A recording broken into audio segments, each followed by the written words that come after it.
Hi everyone, स्वागत है आपका मेरे YouTube channel physics solution point पर। आज मैं आपके लिए एक नए टॉपिक पर वीडियो लेकर आया हूं। टॉपिक का नाम है when two thin lenses kept at a separation. इससे पहले मैं आपको याद दिलाना चाहूंगा, मैंने इससे पहले एक आर्टिकल कराया था when two thin lenses kept in contact and the combined focal length of the combination is 1 upon f is equal to 1 upon f1 plus 1 upon f2। इससे पहले ये डेरिवेशन हम लोगों ने करा था। आज हम सब मिलकर एक डेरिवेशन और करेंगे। When two thin lens is kept at a distance, ये डिस्टेंस d पर अगर सेपरेटली कर दिया जाए तो इन सब सिचुएशन फार्मूला बनेगा 1 upon f is equal to 1 upon f1 plus 1 upon f2 minus का d upon f1 and f2 where f is the combined focal length of the combination separated by distance small d। तो आज आइए शुरू करते हैं अपने topic को। हमारे पास दो थिन लेंसेज हैं, एक ऑप्टिकल सेंटर C1 है, एक ऑप्टिकल सेंटर C2 है। दोनों के बीच का जो गैप है वो d डिस्टेंस पर है। एक की फोकल लेंथ f1 है, एक की फोकल लेंथ f2 है। हम यहाँ पे डिस्टेंस इनके बीच का d शो कर रहे हैं और यहाँ मान लेते हैं कि इस पर एक पैरेलल रेज इंसिडेंट होती है on this lens whose focal length is f1। After refraction this will be focused at the focal point of this lens. क्योंकि हमें पता है कि जब पैरेलल रेज किसी कन्वेक्स लेंस पर इंसिडेंट होती है तो रिफ्रैक्शन के बाद वो प्रिंसिपल एक्सिस के फोकल पॉइंट पर कन्वर्जेस हो जाती है। तो ये एफ पॉइंट पर कन्वर्ज होगी। इसके बाद अभी आगे चलते हैं हम यहाँ देखते हैं जब ये इस पॉइंट सी पर इंसिडेंट होती है तो due to changing of media तो यहां से ये कन्वर्ज हो जाएगी, पहले से ज्यादा कन्वर्ज होगी बाय दिस लेंस और वो डी पॉइंट पर आपकी फोकस हो जाएगी। D point is the final image of the farthest object. तो यहां हम लोगों ने इस डी इमेज की डिस्टेंस को y से डिनोट किया और बिकॉज ये पैरेलल इंसिडेंट होने के बाद इसके फोकल पॉइंट पे कन्वर्जेस होगी तो इसकी फोकल लेंथ को हमने कंसिडर किया f1, इस डिस्टेंस को हमने कंसिडर किया y और यहां पे ये बाद की चीज इसको बाद में बताएंगे। ये HE बेसिकली HE वो पोजीशन होगी जो इक्वलेंस लेंस रखते हैं यहां पर, जो इन दोनों लेंसेज का कंबाइंड फोकल लेंथ के लिए कोई लेंस होगा। अगर उस लेंस को हम यहां पर रिप्लेस कर देते हैं HE पोजीशन पर, इस HE पोजीशन पर अगर उस लेंस को जिसकी फोकल लेंथ f है, ये वाली फोकल लेंथ है, वो इस ऑब्जेक्ट का जो कहां पे है, जो इंफिनिटी पे है, उसकी इमेज को फाइनली किस पे बनाएगा, D पर बनाएगा। तो फिलहाल हम बात करते हैं। अब इसके अंदर हम लोग देखते हैं कि इसमें कितने सिमिलर ट्रायंगल बन रहे हैं। तो एक ट्रायंगल यहीं से समझना शुरू करेंगे। एक हमारा ट्रायंगल होगा CC2F एंड एक ट्रायंगल होगा हमारा EHF। कैसे पता किया?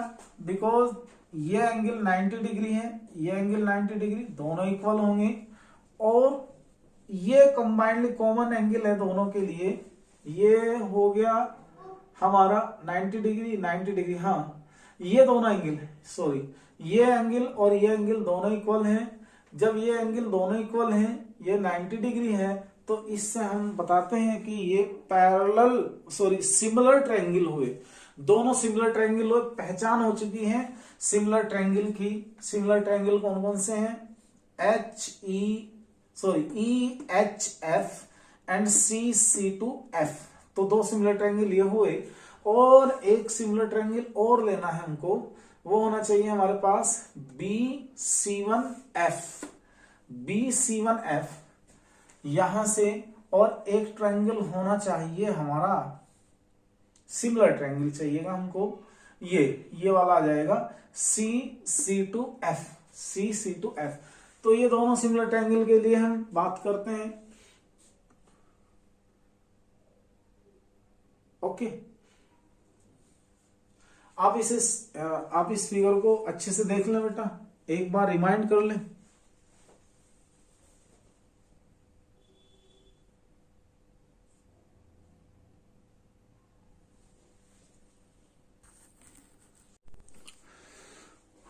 लेट, यहां से शुरू करते हैं। Let there are two thin lenses of focal length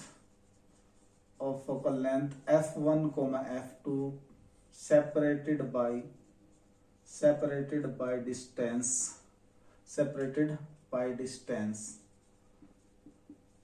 small t as shown in figure.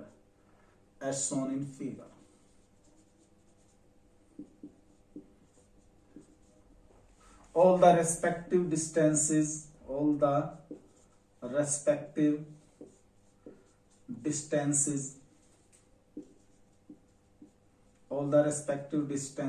shown in figure.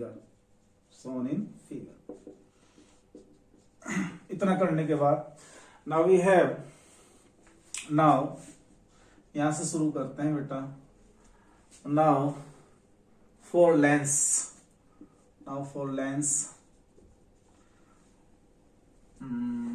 इसका नाम लिखना पड़ेगा भाई। इसको लिख दो L1 और इसका नाम कहीं को रख दो L2। for length L2 by length formula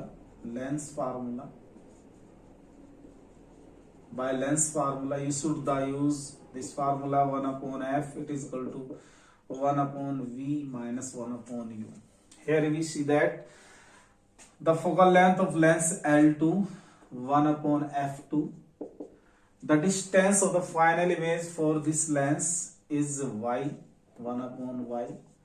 The distance of the object, because f point behave as a virtual object for this lens L2, because point f behave as a virtual object for this lens L2, then 1/y minus का 1/u, u कितना होगा 1/f1 minus का d.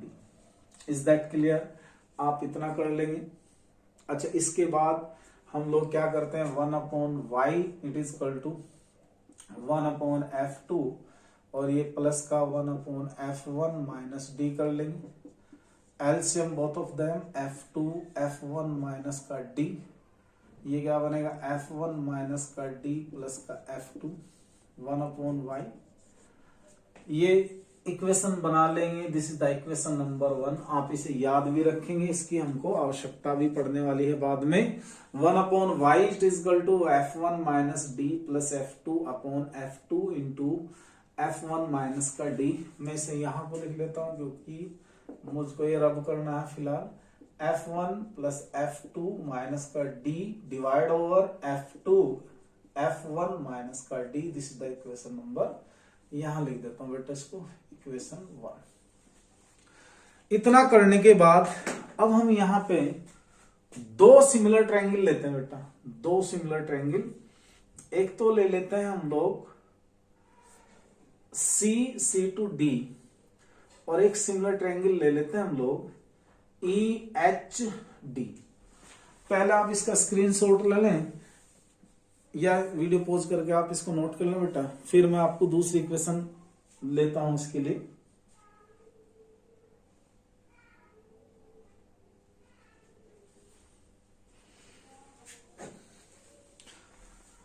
Now in similar triangle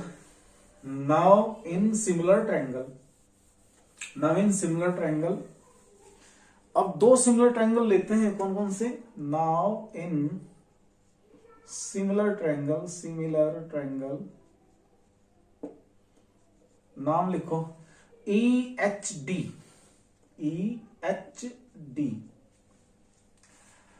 and triangle, दूसरा triangle लेंगे C to D। शुरू करते हैं। लीजिएगा EH over C2, it should be equal to HD divide over C2D। देखिएगा दिस साइड का इस साइड के साथ रेशो जो 90 डिग्री एंगल बना रही है, इसके साथ इसका रेशो EH अपॉन C2। फिर ये पूरी साइड लेनी पड़ेगी यहां से यहां तक, ये कितना होगा HD, और फिर यहां से यहां तक की साइड लेनी पड़ेगी C2D।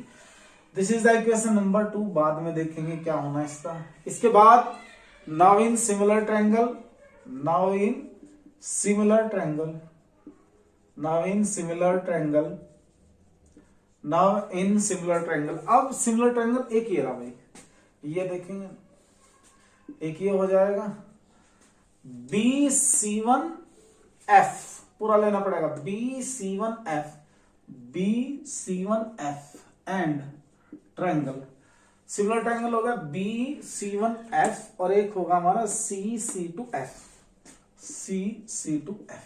इसमें लेंगे दोनों की कंपेयर करेंगे, क्या बनेगा BC1 divide over CC2, C2 it is equal to C1F। देखिए पहले हमने लिया ये साइड BC1 और इधर से क्या लेनी पड़ेगी CC2। 90 डिग्री का एंगल पर जो साइड बनेगी ये 90 डिग्री के लिए वो लेनी है BC1 अपॉन CC2। अब हमें क्या लेनी है, इस 90 डिग्री से ही लेनी है। ये 90 डिग्री के लिए साइड होगी हमारे पास C1F और इसकी साइड कितनी बैठेगी C2F, ऐसा समझिए आप। फिर से देखें, पहले हमें लेना है triangle BC1F and triangle CC2F में सिमिलर ट्रायंगल की प्रॉपर्टी लगाएंगे। Ratio of this side BC1 to this side CC2 is equal to ratio of C1F, ratio of C2F। Okay, but आप फिगर से देखिएगा, but BC1 here BC1 should be equal to HE, because दोनों equal होंगे। BC1 it is equal to क्या होगा HE, ये कर लिया हमने। और हम यहां रख देते हैं इस वैल्यू को, तो EH या EH भी लिखते हैं इसको, तो EH divide by CC2 it is equal to C1F upon C2F। This is the equation number 3, this is the equation number 3। तो हम अगर इन दोनों इक्वेशन की कंपेयर करें तो आप देखेंगे EH upon CC2 and EH upon CC2 is a common terms, but this value is equal to this. क्योंकि ये टर्म इसके इक्वल है तो ये टर्म इसके इक्वल, तो हम क्या कर देंगे बाई इक्वेशन 2 एंड 3 से अगर हम देखें तो हमारी इक्वेशन बननी चाहिए HD divide over C2D it is equal to C1F over C2F। This is the equation number 4, ये फोर्थ इक्वेशन। अभी देखते हैं बेटा इसका एडजस्टमेंट करके फिगर के अकॉर्डिंग क्या आता है। C1F तो F हो गया C2F, C2F हमारा हो गया F1 minus FD।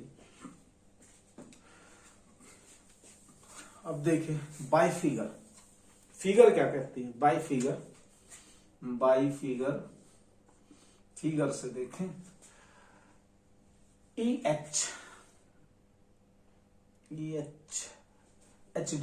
HD figure के अकॉर्डिंग हम देखें HD हमारे पास है HC2, it is the sum of 2 segment HC2 plus C2D।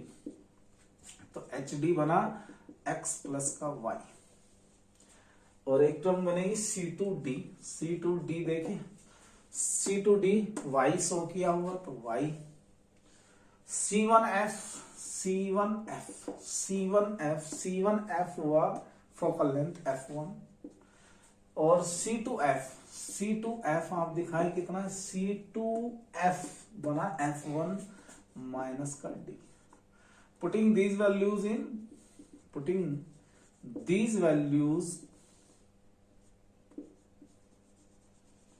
In equation 4 equation में रख दीजिए। तो जब हम 4 इक्वेशन में रखेंगे, नोट कर लेना बेटा 4 इक्वेशन में रख देते हैं इसकी वैल्यू को। तो 4 इक्वेशन ये रही भाई हमारी H D. What do mean by H D? H D बना X plus Y divide over C two D कितना बना Y. C two D is Y, it is equal to C1F। C1F कितना है F1, पर ये कितना है बेटा F1 माइनस का D. Okay,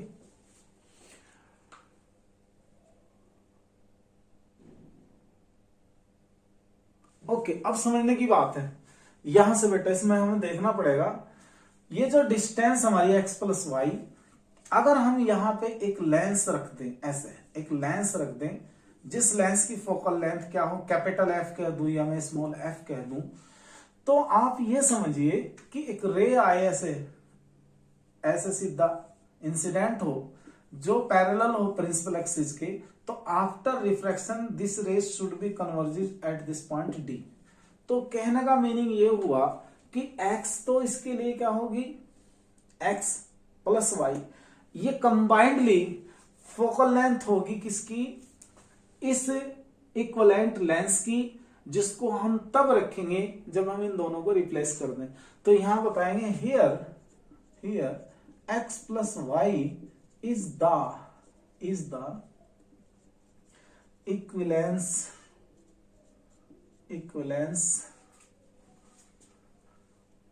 focal length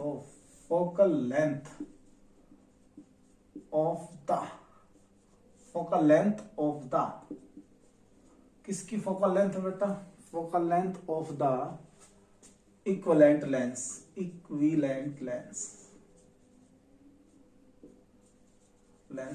hence इसका मीनिंग ये हुआ कि if we replace x plus y is equal to f, then this equation becomes as f upon y, it is equal to f1 upon f1 minus का d। देखते रहे आप। इसके बाद f मल्टीप्लाई हम ऐसे लिख दें 1 upon y, it is equal to f1 upon f1 minus का d। आप जरा इसको नोट करें, देखें इसको, समझें इसको कि क्या किया गया।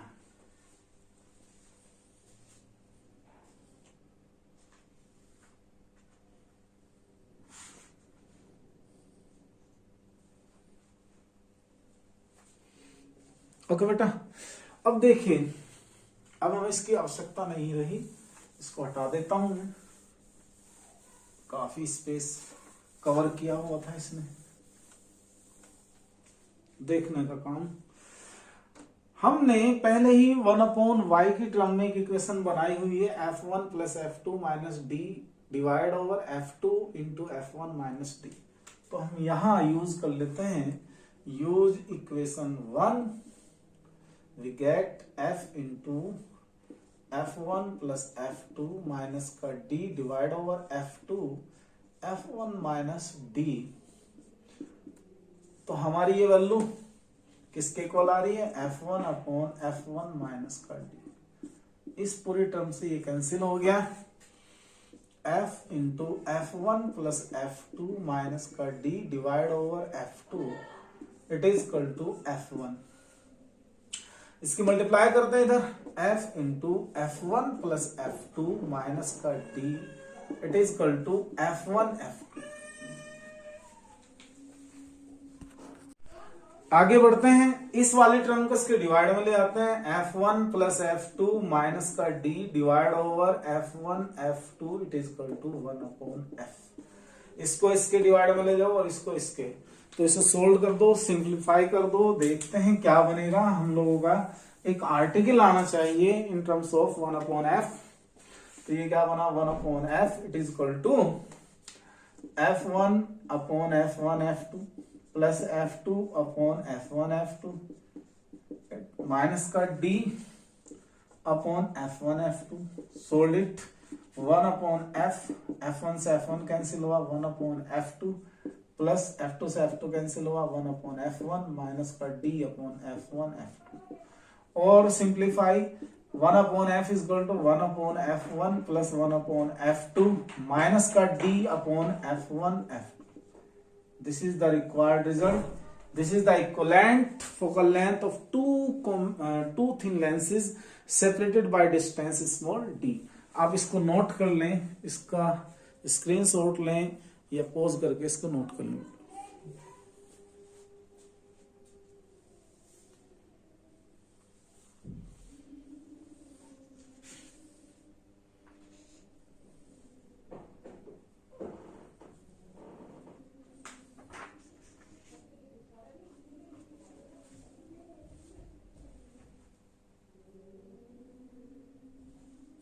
Okay.